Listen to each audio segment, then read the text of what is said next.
Hey comic book fans, welcome back to Comic Book Corner 2.0, and fans, you're with me, Mike Spider Slayer, getting ready to bring you Spidey Classics, issue number 5. That's right guys, this is the series where Mike Spider Slayer goes back and relives some of the older tales of our favorite webhead superhero, Spider-Man. And today fans, we're going to be talking about issue number 232 of The Amazing Spider-Man. David Michelin at the time was the writer on this series, and the artist on here was Eric Larson. And this really starts a time for Spider-Man where he was dealing with the Venom symbiote. Now, during Todd McFarlane's run, we got to see the introduction of the character, but now Venom wants complete revenge on Spider-Man, and throughout this timeline, through quite a few issues, probably, in and out between about 40-50 issues or so, we see a lot of Venom in this timeline. So, and you also get to see the introduction of Carnage as well. Not in this issue, but in issues future. So, we're going to backtrack a little bit from issue number 330, where you get to see Venom, who's being held capture in the actual vault. And what happens is they notice that Eddie Brock is supposedly dead. But we find out a little bit more about the particular suit and what it does, and how it can mimic things and whatnot. And it was pretending that it was it was covering his body, and it was pretending to be dead. And after trying to do an autopsy on here, one of the scientists doing an autopsy, they found out that the Venom symbiote is truly alive. And Venom winds up taking over Eddie Brock's body once again and winds up escaping the vault. And that's how we lead into issue number 332 here.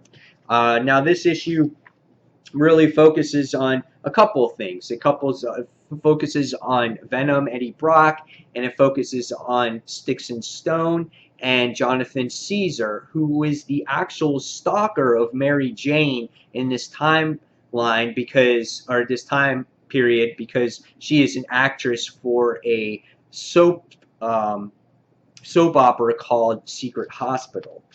You can see that the artwork here is really well done. I really enjoy Eric Larson's artwork. One of the reasons why I stuck with Spider-Man, because he's always had these great panels being done. He draws Spider-Man with such detail, such exaggerations when he's doing his action shots. And it was always a pleasure to look at his artwork, and that's how I fell in love with the artist to begin with. So the artwork in this series was so well done. Even Mary Jane in here, she's just a bombshell.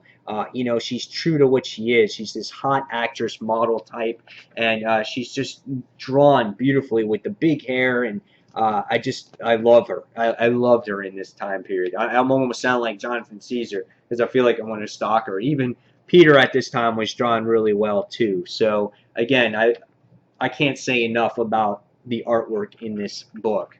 So what I think of this story, again, it starts off with Peter Parker, Spider-Man, going into this charity event, and he gets attacked by Sticks. And he finds out that the reason why he's getting Sticks is by last time Jonathan Caesar was the one that hired him to go after and I think go after and destroy Spider-Man to get to Mary Jane. So that's what happens. That's what happened last time. So now he's back to do the job again, and he winds up getting Stone with him. And Stone's this big, bulky guy, and they work together. And Sticks, if you're not familiar with him, is whatever he touches, he just kills everything. There was some, lighthearted humor in here with, some battle between Spider-Man and Sticks, with this guy in love with his little plants, and Sticks is touching all the plants, and he's like, "Oh, my babies, what am I gonna do?" There were some good character interactions here with Peter and Mary Jane, on how they were meeting at the set and having some meals together, and and the food not being so good on the set, and and Peter kind of getting sick, eating some bad hot dogs and whatnot. So it was pretty good. And we wound up seeing a little bit of Aunt May in here, but we also get to see Mary Jane trying to confront Jonathan Caesar, trying to tell him to leave her alone. And So what happens is, what does Caesar do? He winds up trying to get him to destroy Spider-Man. So in the particular issue, at the same time, we wind up seeing Venom. We wind up seeing Venom make his appearance in Central Park, because it's been all over the TV that he's actually escaped from the vault. And finally, Eddie Brock gets to try to get his revenge here, and does this really great battle between the two characters, and we get to see what the suit can do, how it, suffocates Spider-Man through all the battles, and it was just really, really well done.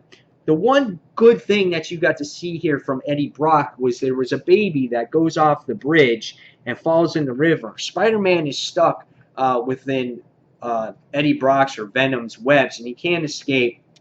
And what does Eddie do, or Venom do? He winds up saving the baby, and he winds up saying that innocence is precious. So we can see that the symbiote and Eddie Brock's vendetta is against Spider-Man. It's nothing against anybody else, and it will protect if it has to. So it was really cool to see that actual moment there.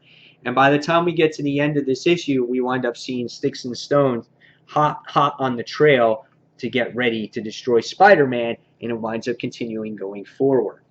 So what did I think about this particular issue? I thought it was really well done. I thought it was a good setup. It had lots of action. It had good balance between, action and dialogue, where you didn't felt that I was bogged down by dialogue. And it was nice to see the return of Venom at this point, because in Spider-Man's period, I don't think we've seen him for, I think I want to say it was for about, 10, 11, 12 issues. So it probably was a while since the last time we actually saw him. I could be wrong there, but I think it was a while, and this was the first time Erik Larsen really doing drawing Venom here, and he added a couple features, the over-exaggerated draw, a lot of the tongue sticking out, and it was great to see Mary Jane drawn this way, and I just love the issue overall.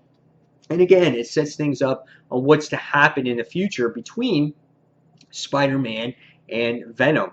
So really great stuff. So after reading this particular issue, it wasn't like a super duper heavy plot line, but again, sometimes the simplicity is what makes a comic so good. This is the reason why I fell in love with the character to begin with, because of those bright colors, all the action, and things like that. So after reading this one, I think in today's standards, I'm going to give it a 4 out of 5. Very entertaining issue, very nice to watch and to look at when you're reading it. So yes, 4 out of 5 for me for Amazing Spider-Man issue number 332.